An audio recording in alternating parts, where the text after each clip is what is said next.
एक दफा का जिक्र है। एक ताजिर था जो एक छोटे से गांव में रहता था। वो पैसों की खातिर मुख्तलिफ अशिया की तिजारत किया करता था। उस ताजिर के पास एक गधा था। वो गधे पर अपने सामान की बोरियां लादता और उसको बाजार ले जाता फरोख्त करने के लिए। वो ताजिर अपने गधे की बहुत अच्छे से देखभाल करता था, क्योंकि उसको इस बात का एहसास था कि गधा उसके तिजारती कारोबार के लिए बहुत अहम है। ताजिर गधे को बहुत साफ सुथरा रखता और सेहतमंद रखता था। वो उसको खाने के लिए सेहतमंद खाना खिलाता। गधा जवान और ताकतवर था। वो कई सारी अशिया की बोरियां अपनी पीठ पर लादता और अपने मालिक के साथ हर रोज बाजार जाता था। पर वो बहुत ही काहिल था। उसको खाना खाना, सोना, यहाँ वहाँ घूमना बेहद पसंद था। फिर से बाजार जाना है। काश मेरे मालिक किसी दिन छुट्टी क्यों नहीं मनाते। मुझे छुट्टियाँ बहुत पसंद है।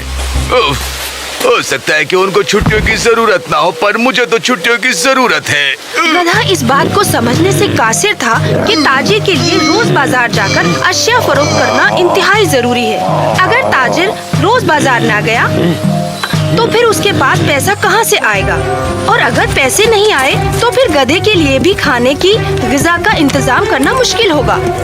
बाजार की मांग के मुताबिक ताजिर को हर रोज अलग अलग अशिया की तिजारत करनी पड़ती थी। कभी दालें तो कभी अनाज, कभी सब्जियां, मसाले तो कभी फल वगैरह। ताजिर को हर रोज अपने गांव से गधे के साथ बाजार जाते वक्त दरिया को पार करना पड़ता था और वो उस वक्त अपने गधे का खास ख्याल रखता था। एक दिन ताजिर के करीबी दोस्त ने उसे बताया कि बाजार में नमक की काफी मांग चली है। शुक्रिया मेरे अजीज दोस्त, तुमने मुझे ये खबर दी। मैं बहुत जल्द नमक फरोख्त करूंगा। बाजार में फरोख्त करने के लिए जल्द ही ताजिर ने 12 बोरी नमक का इंतजाम कर दिया। उसने 6 बोरी नमक गधे पर लाद दिया, पर जल्दी ही उसको एहसास हो गया कि ये 6 बोरियां बहुत ही वजनी है। गधा उनका बोझ एक साथ नहीं उठा पाएगा। ओह, बेचारा गधा, ये इतना बोझ नहीं सह पाएगा। मुझे इसका बोझ कम करना होगा, यही बेहतर है। मैं गधे को इस कदर चोट नहीं पहुंचाना चाहता। ये कहकर उसने एक बोरी खुद की पीठ पर लाद ली। उसके बावजूद गधा चलने से कासिर था। ताजिर अपने गधे की परवाह तो करता था, पर इस बात से वाकिफ था कि उसका गधा काहिल भी है। लिहाजा उसने एक लकड़ी गधे की पीठ पर मारी और उसे आगे बढ़ाने की कोशिश करने लगा। ओहो, अब चलो भी, तुम बहुत आराम कर चुके। अब इतने भी काहिल ना बनो। हमें बाजार जाना बेहद जरूरी है।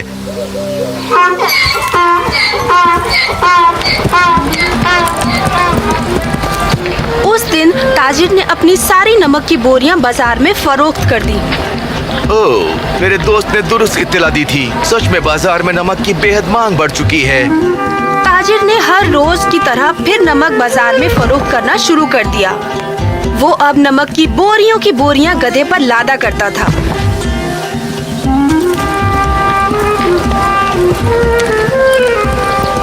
गधे को नमक की कभी 5 तो कभी 6 बोरियां लादकर हर रोज बाजार जाना पड़ता था, जिससे गधा काफी नाखुश था। पर लौटते वक्त गधा बिल्कुल खाली आता। ताजिर अपना सारा नमक बाजार में फरोख्त कर ही देता ताकि गधे को लौटते वक्त कोई भी बोझ न उठाना पड़े। ऐसे ही कुछ दिन तक सिलसिला आगे बढ़ा। हर रोज की तरह एक दिन ताजिर ने फिर से 6 बोरियां गधे की पीठ पर लादी और बाजार के लिए निकल पड़ा। जैसे ही वो दोनों दरिया पर पहुँचे, उन्हें मद्दोजहर ज्यादा नजर आया।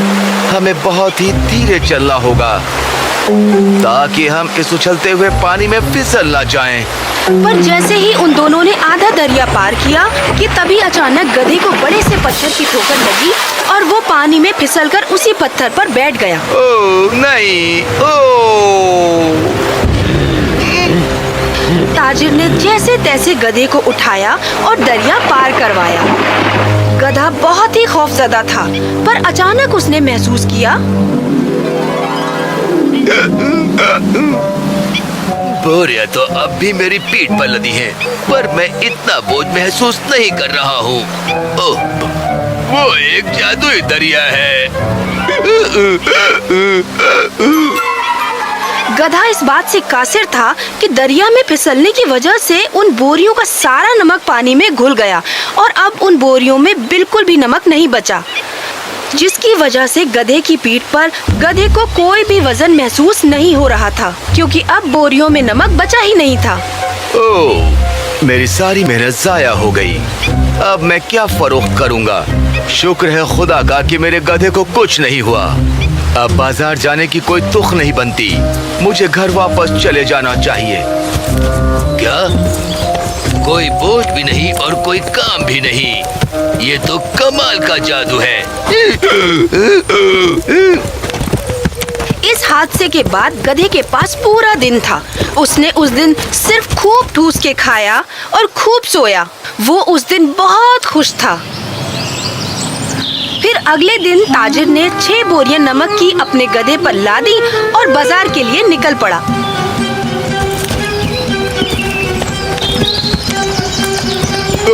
कल का दिन कितना अच्छा था।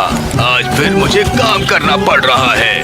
रुको, आज भी मैं काहली कर सकता हूँ। आज भी मैं अपनी पीठ पे लदे बोझ को कम कर सकता हूँ और घर वापस जा सकता हूँ कल की तरह। वो एक जादुई दरिया है जो मेरा बोझ कम कर देती है। मुझे उम्मीद है कि वो मेरी मदद जरूर करेगी। ताजिर उस दिन गधे की साजिश से बिल्कुल नावाकिफ था। हर रोज की तरह ताजिर अपने गधे को लिए उस दरिया पर पहुंच गया। गधा ताजिर से पहले ही दरिया की तरफ बढ़ गया। इससे पहले कि ताजिर उसको रोके, गधा उसी जगह पर फिसल गया जहां पिछली बार फिसला था।